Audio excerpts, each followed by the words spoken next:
नमस्कार, मैं हूं अखिल पाराशर। आप देख रहे हैं देश दुनिया की खास खबरों का एक खास कार्यक्रम न्यूज फोकस।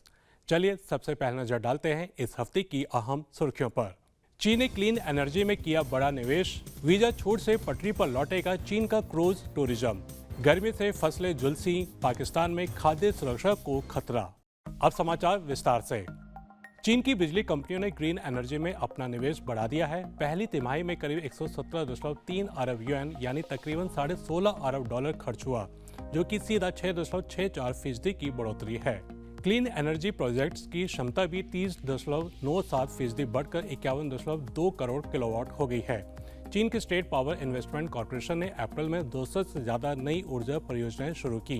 इनमें से करीब 90% क्लीन एनर्जी पर केंद्रित हैं। ये बिजली कंपनियां अपने ESG कारकों यानी पर्यावरण, सामाजिक और शासन क्राइटेरिया में भी सुधार कर रही हैं।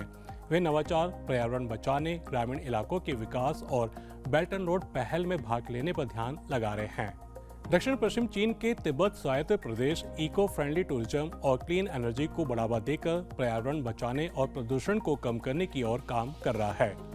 तिब्बत की खूबसूरत नामसो झील कई टूरिस्ट को लुभाती है और इस झील को देखने के लिए हानिकारक गैस फैलाने वाले पुराने वाहनों की बजाय इलेक्ट्रिक पर्यटन वाहनों का इस्तेमाल किया जा रहा है। यह पहल कार्बन उत्सर्जन को कम करने में कारगर रही और इससे रोजगार के नए अवसर भी पैदा हुए हैं। तिब्बत में प्रकृति को बचाने के लिए एक और पहल की गई है, जिसमें ल्हासा के आसपास 1,33,000 हेक्टेयर जमीन पर पेड़ लगाए जा रहे हैं। इससे शहर हरा भरा और इको फ्रेंडली बनेगा। इसके अलावा तिब्बत सौर पैनल्स जैसे क्लीन एनर्जी स्रोतों के विकास को तवज्जो दे रहा है।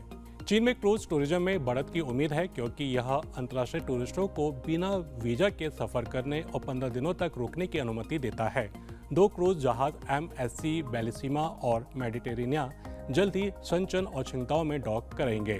शंघाई पोर्ट में इस साल पहले भी कई जहाज पहुंच चुके हैं। यह नई नीति शंघाई सहित सभी 13 तटीय शहरों पर लागू है, जो सैलानियों को चीन घूमने का सुनहरा मौका देती है। थिएनचिन और शंघाई में क्रूज पोर्ट ठीक हो रहे हैं। थिएनचिन में लगभग 100 जहाजों और 3 लाख से ज्यादा यात्रियों के आने की उम्मीद जताई जा रही है, जिसे महामारी से पहले के स्तर पर पहुंचा जा सकेगा। चीन और नेपाल ने अपने आर्थिक और व्यापारिक संबंधों को बेहतर बनाने के लिए सीमा पर अपने पारंपरिक व्यापारिक बिंदुओं को फिर से खोल दिया है। दोबारा खुलने का समारोह दक्षिण पश्चिम चीन के तिब्बत स्वायत्त प्रदेश के सिकाजे शहर पर बसे चनथांग टाउनशिप में हुआ। आयोजन के दौरान 110 चीनी और 47 नेपाली व्यापारियों ने 50 से ज्यादा तरह के सामानों का व्यापार किया। ये व्यापारिक गतिविधियां सीमा के पास लोगों को आपूर्ति करने और क्षेत्रीय समृद्धि को बढ़ावा देने के लिए महत्वपूर्ण है। व्यापारिक बिंदुओं को फिर से खोलने से व्यापार और बातचीत आसान हो जाएगी। सीमावर्ती इलाकों में रहने वाले लोगों को फायदा पहुंचेगा और दोनों देशों के बीच आपसी सहयोग में सुधार होगा। तिब्बत ने पिछले साल 175 देशों के साथ व्यापार किया और सबसे बड़े व्यापार भागीदार नेपाल के साथ इसका व्यापार पिछले साल 77.2% बढ़कर 2.77 अरब युएन तक पहुंच गया। मिस्र में वैज्ञानिकों को गीजा पठार के पास एक पुरानी नदी के प्रमाण मिले हैं। इससे यह समझने में मदद मिलेगी कि पिरामिड कैसे बने थे। रेगिस्तान में गीजा के पिरामिडों ने इतिहासकारों को भी चकित कर दिया है, क्योंकि ऐसी ही संरचनाएं आमतौर पर पानी के पास होती हैं। उत्तरी कैरोलिना यूनिवर्सिटी के शोधकर्ताओं ने पता लगाया कि नील नदी का 64 किलोमीटर लंबा हिस्सा 4000 साल से भी पहले पिरामिडों के पास हुआ करता था। एक मिस्र विज्ञानी अहमद आमिर ने कहा कि शायद पिरामिड बनने के लिए इस जलमार्ग के जरिए बड़े ग्रेनाइट पत्थर भी बहकर आ गए होंगे। रडार की फोटो और मिट्टी पर परीक्षणों से पता चलता है कि ग्रेट पिरामिड सहित 30 से ज्यादा पिरामिडों के पास एक जल मार्ग था। इस खोज से पता चलता है कि पुराने जमाने में नील नदी कितनी खास रही होगी और यह खोज नदी के किनारे रहने वाले लोगों के बारे में नए सवाल खड़े करती है। पाकिस्तान में चल रही भीषण गर्मी खेती के लिए बड़ी परेशानी का सबब बन रही है, खासकर पंजाब प्रांत में।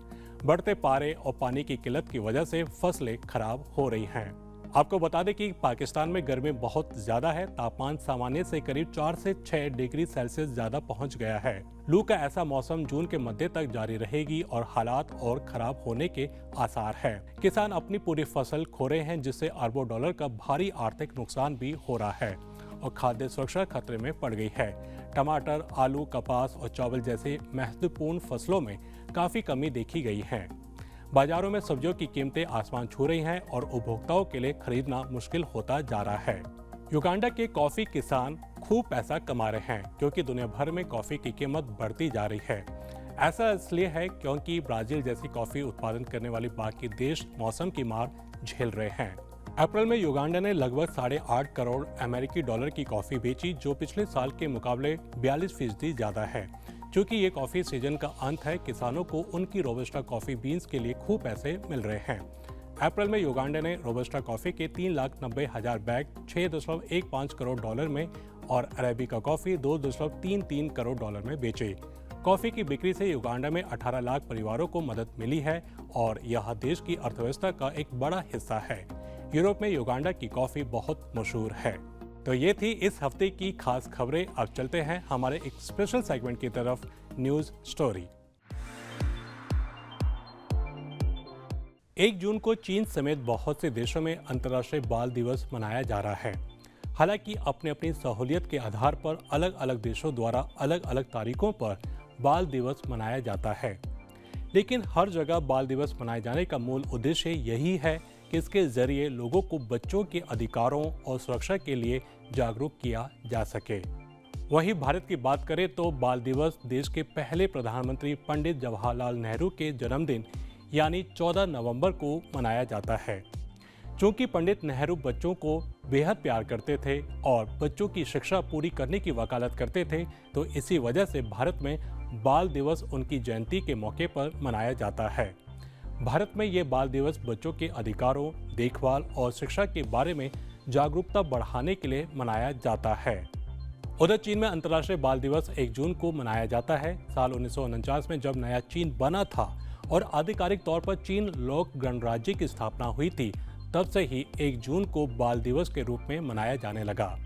पहले तो सभी स्कूलों की आधे दिन की छुट्टी होती थी, लेकिन साल 1956 से 1 जून को बाल दिवस के दिन पूरे दिन की छुट्टी दी जाने लगी। अब पूरे चीन में 1 जून को सभी स्कूलों में पूरे दिन की छुट्टी होती है। दरअसल इस बाल दिवस को मनाने का उद्देश्य अंतर्राष्ट्रीय एकजुटता को बढ़ावा देना, दुनिया भर में बच्चों के बीच जागरूकता और बच्चों की भलाई के लिए काम करना है। अंतर्राष्ट्रीय बाल दिवस हम सभी को बच्चों के अधिकारों के बारे में बात करने और उन्हें बढ़ावा देने के लिए प्रेरित करता है। हर देश और समाज में उनके जीवन जीने का अधिकार, संरक्षण का अधिकार, सहभागिता का अधिकार और विकास का अधिकार की गारंटी देता है। यह हम सभी जानते हैं कि बच्चे ही देश के विकास की नींव होते हैं और भविष्य भी, लेकिन अगर बच्चे अपने अधिकारों से वंचित रह जाएंगे तो एक बेहतर दुनिया का निर्माण नहीं किया जा सकेगा। हमें बच्चों की बेहतरी के लिए काम करना चाहिए। साथ ही हर बच्चे को हर अधिकार प्राप्त हो, उसके लिए प्रतिबद्ध होना चाहिए। चाहे सरकार हो या संस्थान, सभी को बच्चों के कल्याण और उनके अधिकारों के लिए अपनी जिम्मेदारियों को निभाना चाहिए। भारत, चीन जैसे विकासशील देशों को अपना भविष्य संवारने के लिए बच्चों की सेहत और साक्षरता पर खासा ध्यान देने की आवश्यकता है, तभी देश का सपना साकार कर सकते हैं। हालांकि भारत और चीन के राष्ट्र प्रमुख समय समय पर अपने देश के बच्चों से मिलते हैं और मेहनत का पाठ पढ़ाते हैं। जहां चीनी राष्ट्रपति शी जिनपिंग बच्चों से कड़ी मेहनत से पढ़ाई करने और अपने आदर्शों और विश्वासों को मजबूत करने और राष्ट्रीय कायाकल्प के चीनी सपने को साकार करने के लिए तैयार होने की बात करते हैं, साथ ही उनके मजबूत शरीर और दिमाग विकसित करने पर भी जोर देते हैं। वहीं भारत के प्रधानमंत्री नरेंद्र मोदी जब भी बच्चों से मिलते हैं तो उन्हें साहस, संयम की बात सिखाते हैं। प्रधानमंत्री मोदी हर साल छात्रों, शिक्षकों और अभिभावकों के साथ परीक्षा पर चर्चा करते हैं। इसका उद्देश्य छात्रों को परीक्षाओं के दौरान मोटिवेट करना, उन्हें तनाव से मुक्त करना और उन्हें पढ़ाई के लिए प्रेरित करना है। खैर, दुनिया भर में बाल दिवस के माध्यम से लोगों को बच्चों के स्वास्थ्य, शिक्षा, बाल मजदूरी इत्यादि बच्चों के अधिकारों के प्रति जागरूक करने का प्रयास किया जाता है। यह दिवस हमें बताता है कि बच्चों का पहला हक है जीना, तो उसका यह हक किसी भी सूरत में छीना नहीं जाए। लड़का हो या लड़की, सबकी सेहत अच्छी होनी चाहिए, उनका संरक्षण किया जाए, उनकी बातों को सुना जाए। बच्चों को अपने जीवन में प्रकाश का, शिक्षा का तथा मनोरंजन करने का हक है। उन्हें बढ़ने दिया जाए, उन्हें दबाया ना जाए, तब कहीं जाकर अंतर्राष्ट्रीय बाल दिवस का असल उद्देश्य पूरा हो सकेगा। तो ये था आज का खास कार्यक्रम न्यूज़ फोकस। अभी इजाजत दीजिए, अगले हफ्ते फिर मिलेंगे इसी समय। नमस्ते।